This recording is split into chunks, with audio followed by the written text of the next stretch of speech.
చిలకలూరిపేట పట్టణంలోని 26, 27, 28 వార్డులలో ఎన్డీఏ కూటమి తెలుగుదేశం పార్టీ అసెంబ్లీ అభ్యర్థి ప్రత్తిపాటి పుల్లారావు ఎన్నికల ప్రచారం నిర్వహించారు. ముందుగా వార్డు నాయకులు, కార్యకర్తలు ప్రత్తిపాటికి గుమ్మడికాయలు కొట్టి దిష్టి తీసి శాలువాలతో పూలమాలతో ఘనంగా సత్కరించారు. అనంతరం వార్డు నాయకులు, కార్యకర్తలతో పుల్లారావు ఇంటింటి ప్రచారం కొనసాగించారు. ఈ సందర్భంగా తెలుగుదేశం సూపర్ 6 పథకాలపై అవగాహన కల్పించి కరపత్రాలు పంపిణీ చేశారు. అనంతరం పుల్లారావు మాట్లాడుతూ రాష్ట్రంలో ఎవరి భూములు, ఆస్తులు వారికి మిగలాలంటే వైకాపా పోవాల్సిందే. కూటమి ప్రభుత్వం వచ్చి చీకటి చట్టం ల్యాండ్ టైటిలింగ్ యాక్ట్ ను రద్దు చేస్తామన్నారు. మన అన్న తేడా లేకుండా అందరి భూముల్ని అడ్డగోలుగా కొట్టేసేందుకు ముఖ్యమంత్రి జగన్ రెడ్డి ఈ దొంగ చట్టాన్ని తెచ్చారని ధ్వజమెత్తారు. ఈ రోజు ప్రజలు కూడైకొస్తా ఉన్నారు. టైటిలింగ్ యాక్ట్ మాకొద్దు, ఎస్సీ, ఎస్టీ, బీసీ, మైనారిటీ ఆస్తులుగా చేసే చట్టం ఆ టైటిలింగ్ యాక్ట్. ఇప్పుడే మా మౌలాలి చెప్పాడు, ఇక్కడ కూడా ఒక స్థలం కాజేయడానికి చూస్తున్నారని. అదేనా మౌలాలి? 26వ వార్డులో ఒక స్థలం కాజేయడానికి చూస్తున్నారని కూడా చెప్పారు. 27, 26 మధ్యలో ఉంది, దాన్ని కాజేసిన మళ్ళా ఇప్పిస్తాను నేను. ఎవరు పప్పులు ఉడకవేక రాబోయే రోజుల్లో ఇప్పుడు దాకా దోచారు, దొంగలు పారిపోయారు. ఇక దొంగలు ఇక్కడ ఉండడానికి వీలు లేదు. పేదవాడి పాలన మీకు కావాలి, పేదవాడు బాగుపడేటువంటి పాలన కావాలి. పేదవాడు జీవితాలు మారాలంటే తెలుగుదేశం, జనసేన, పవన్ కళ్యాణ్ కావాలి. ఈ రోజు రాష్ట్రంలో ఈ తుగ్లక్ పాలన పోవాలి, పవర్ స్టార్ పవన్ కళ్యాణ్ రాజ్యం రావాలి. ఓటు చేయకూడదు పవన్ కళ్యాణ్ పిలుపునిచ్చారు. ఇచ్చారో లేదా? ఓటు చేయకూడదు. జగన్మోహన్ రెడ్డి రాష్ట్రంలో ఉండటానికి వీలు లేదు. రాష్ట్రంలో జగన్మోహన్ రెడ్డిని తరిమి కొడటానికి ఓటు చేయకూడదు. కనుకనే ఈరోజు మన పథకాలు చాలా బాగున్నాయి. మన పథకాలకి జగన్మోహన్ రెడ్డి పథకాలు ఏ మూలకి సరిపోవు. పేదవాడిని 5 ఏళ్లు మోసం చేశాడు. బటన్ నొక్కానని చెప్పి పేదవాడిని బలి చేశాడు. బటన్ నొక్కానని చెప్పి పేదవాడిని దగా చేశాడు. అటువంటి సీఎం పేదవాడి పాలిట శాపం, రాష్ట్రానికి పట్టిన శని. అవునా కదా? అవునా కదా? రాష్ట్రానికి పెట్టినటువంటి శని జగన్మోహన్ రెడ్డి. పేదవాడి జీవితాలు సిద్ధమైపోతా ఉన్నాయి.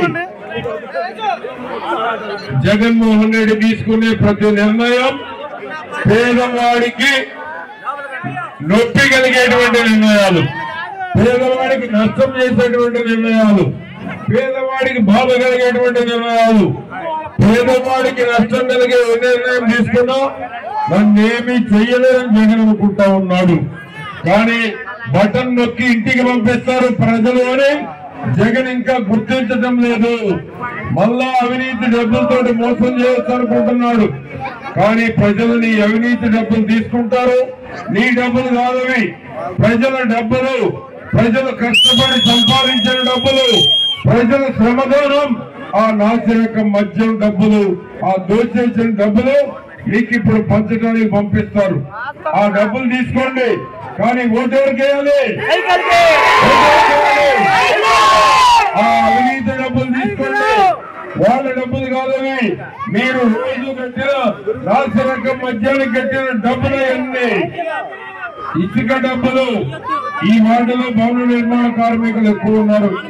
భవన నిర్మాణ కార్మికులు చెస్సుగా చేశారు. ఆడబిడ్డలు దాచుకున్న అభయహస్తం డబ్బులుగా చేశారు. ఈ రోజు ఆసరా కింద బటన్ నొక్కాడు, ఎవరికి డబ్బులు పడలేదు.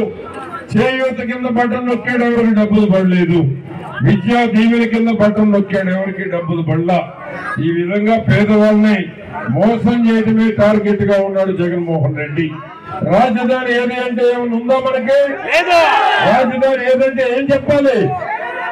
జగన్మోహన్ రెడ్డి దుర్మార్గం అని చెప్పాలి. మీ అందరికి ఎంత పనులు దొరికాయి? అమరావతి రాజధాని పనులు జరిగితే మీరందరూ బ్రహ్మాండంగా ఇంకా ఈ రోజు తీసుకునే డబ్బుల కన్నా డబ్బులు వచ్చి ఉండేవి. మీ అందరికి ఉద్యోగాలు వచ్చాయి, ఉపాధి వచ్చేది, పేదవాళ్ళు బాగుపడేవాళ్ళు. రేపు అందుకనే పేదవాళ్ళకి 2 సెంట్లు స్థలం, తెలుగుదేశం జనసేన 2 సెంట్లు స్థలం ఇవ్వబోతున్నాం, ఇల్లు కట్టించబోతున్నాం. టిడ్కో ఇల్లు మీకు హ్యాండ్ ఓవర్ చేయబోతా ఉన్నాం. టిడ్కో ఇల్లు ఎవరికైతే ఇచ్చారో వారికి ఇవ్వబోతా ఉన్నాం. 26 వార్డులో పేదవాళ్ళు ఎక్కువ ఉన్నారు. పేదవాళ్ళు బతకలేని పరిస్థితిని జగన్మోహన్ రెడ్డి తీసుకొచ్చాడు. అందుకనే చదువుకున్న వాళ్ళకి డిఎస్సి తొలి సంతకం, పేదవాళ్ళ భూములకు రక్షణగా ఉండే టైటిల్ యాక్ట్ మళ్ళా రద్దు చేస్తున్నాము. ఆ టైటిల్ యాక్ట్ రద్దయితే పేదవాడుకున్న భూమి, పేదవాడుకున్న ఇల్లు, పేదవాడుకున్న స్థలం మీకు రక్షణగా ఉండేటువంటి అవకాశం ఉంది. ఆ జగన్మోహన్ రెడ్డి తీసుకునే ప్రతి నిర్ణయం పేదవాడిని మోసం చేసేటువంటి చట్టం. ఆ విధంగా మనకి 4,000 పెన్షన్ కావాలా? ఎవరు రావాలి? పవన్ కళ్యాణ్ గారు రావాలి, చంద్రబాబు గారు రావాలి. 4,000 పెన్షన్ 50 ఏళ్ళు దాటితే అందరికి వస్తాయి. పెన్షన్ రాని 18 ఏళ్ళు నిండిన వాళ్ళందరికీ 1,500 నెలకి. అదేవిధంగా 15,000 పిల్లలు ఎంతమంది ఉంటే అంతమందికి. జగన్మోహన్ రెడ్డి అమ్మఒడిలో ఒకరికిచ్చే అది కూడా 5 ఏళ్ళు ఎవరికి ఇవ్వాల, అది కూడా మోసమే. ఆ ఒక్కరికి కూడా మోసమే. అందుకనే చంద్రబాబు గారు, పవన్ కళ్యాణ్ గారు 15,000 ఇంట్లో నలుగురున్న సంవత్సరానికి 4, 15,000, 60,000 ప్రతి ఒక్కరికి ఇవ్వడం జరుగుతుంది. ఆడబిడ్డలకి బస్సు ఫ్రీ, 3 గ్యాస్ సిలిండర్లు ఫ్రీ, చదువుకున్న పిల్లలకి 3,000 నిరుద్యోగ వృత్తి, ఆరోగ్య బీమా 25 లక్షలు. ఆరోగ్యశ్రీ పనిలేదు మనకి, ఇన్సూరెన్స్ వాళ్ళు డబ్బు కడతారు. ఈ రాష్ట్రంలో ఉన్న అందరికీ 25 లక్షల ఆరోగ్య బీమా చేస్తున్నారు. జగన్ నాశరకం మద్యం రాబోయే 2-3 ఏళ్లలో అంతా జగన్ బాధితులే ఉంటారు హాస్పిటల్లో. ఆ ఇటీవల పెమ్మసాని చంద్రశేఖర్ గారు గుంటూరు పార్లమెంట్ అభ్యర్థి ల్యాబ్ పంపించాడు. పంపిస్తే దాంట్లో ప్రమాదకరమైన రసాయనాలు ఉన్నాయి. ఆ జే బ్రాండ్ లో ఎవరు తాగొద్దని ల్యాబ్ రిపోర్ట్ కూడా